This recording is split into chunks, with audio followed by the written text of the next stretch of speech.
राजा दशरथ के विवाह के पहले कैकेयी महर्षि दुर्वासा की सेवा किया करती थीं। कैकेयी की सेवा से प्रसन्न होकर महर्षि दुर्वासा ने कैकेयी का एक हाथ वज्र का बना दिया था और आशीर्वाद दिया था कि भविष्य में भगवान तुम्हारी गोद में खेलेंगे। समय बीतता गया और कैकेयी का विवाह राजा दशरथ के साथ हुआ। कई सालों के बाद स्वर्ग में देवासुर संग्राम प्रारंभ हो गया। देवराज इंद्र ने राजा दशरथ को सहायता के लिए बुलाया।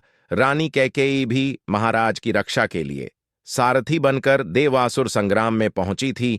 युद्ध के दौरान महाराज दशरथ के रथ के पहिए की कील निकल गई और रथ लड्डखड़ाने लगा। ऐसे में कैकेयी ने कील की जगह अपनी उंगली लगा दी और महाराज की जान बचा ली। राजा दशरथ कैकेयी के युद्ध भूमि में साहस से बहुत प्रसन्न हुए और उन्हें 3 वरदान मांगने के लिए कहा।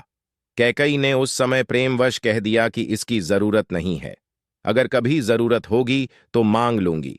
कैकेयी ने राजा दशरथ को इसी वरदान के जाल में फंसा लिया और राम के लिए 14 वर्ष का वनवास मांग लिया। लेकिन राम के लिए कैकेयी ने 14 वर्ष का वनवास ही क्यों मांगा, इसके पीछे कई अनेक राज हैं।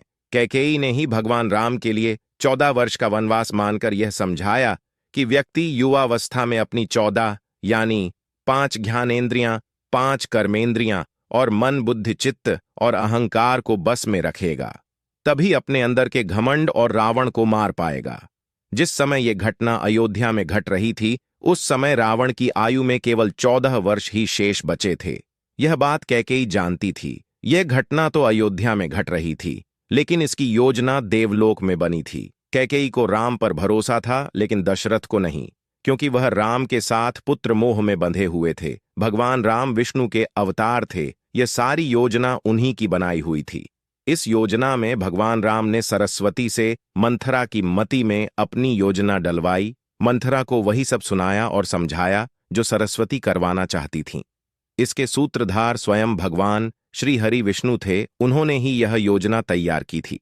कैकेयी यह जानती थीं कि यदि राम अयोध्या के राजा बन गए तो रावण का वध नहीं होगा। इसके लिए वन में तप करना जरूरी था।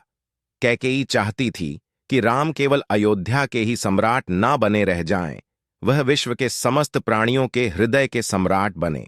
रामायण और महाभारत दोनों में ही 14 वर्ष के वनवास की बात सामने आती है।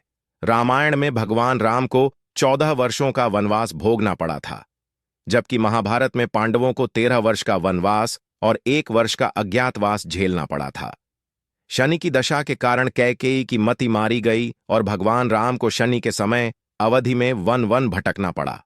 उसी समय रावण पर भी शनि की दशा आई और वह राम के हाथों मारा गया। शनि ने अपनी दशा में एक को कीर्ति दिलाई और दूसरे को मुक्ति।